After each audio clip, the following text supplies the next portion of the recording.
जन्म लिया। जन्म होते ही माँ का स्वर्गवास हो गया। बाप ने बेटी को गले से लगा लिया।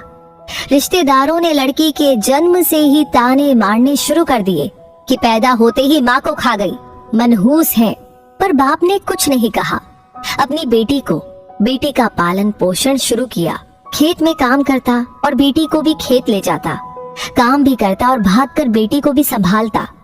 रिश्तेदारों ने बहुत समझाया कि दूसरा विवाह कर लो, पर बाप ने किसी की नहीं सुनी और पूरा ध्यान बेटी की ओर रखा। बेटी बड़ी हुई, स्कूल गई, फिर कॉलेज, हर क्लास में फर्स्ट आई। बाप बहुत ही खुश होता, लोग बधाइयां देते। बेटी अपने बाप के साथ खेत में काम करवाती, फसल अच्छी होने लगी। रिश्तेदार ये सब देख करके चिढ़ गए। जो उसको मनहूस कहते थे वो सब चिढ़ने लग गए। लड़की एक दिन अच्छा पढ़ लिख करके पुलिस में एसपी बन गई। एक दिन किसी मंत्री ने उसको सम्मानित करने का फैसला किया और समागम का बंदोबस्त करने के आदेश दिए। समागम उनके ही गांव में रखा गया।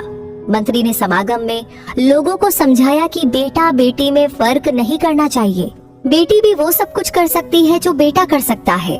भाषण के बाद मंत्री ने लड़की को स्टेज पर बुलाया और कुछ कहने को कहा।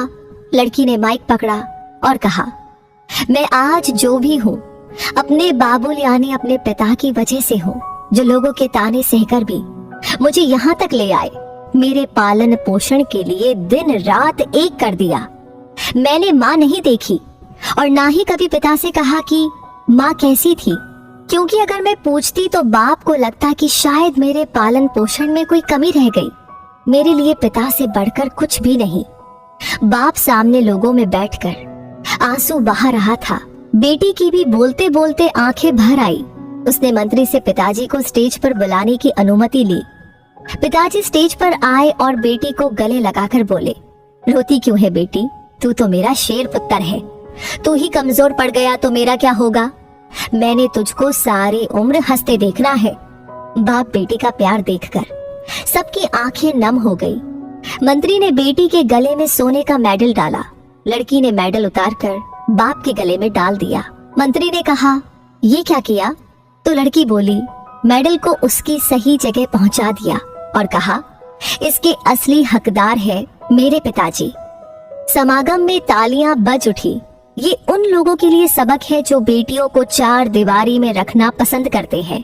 पर ये फूल बाहर खिलेंगे अगर आप पानी लगाकर इन फूलों की देखभाल करेंगे।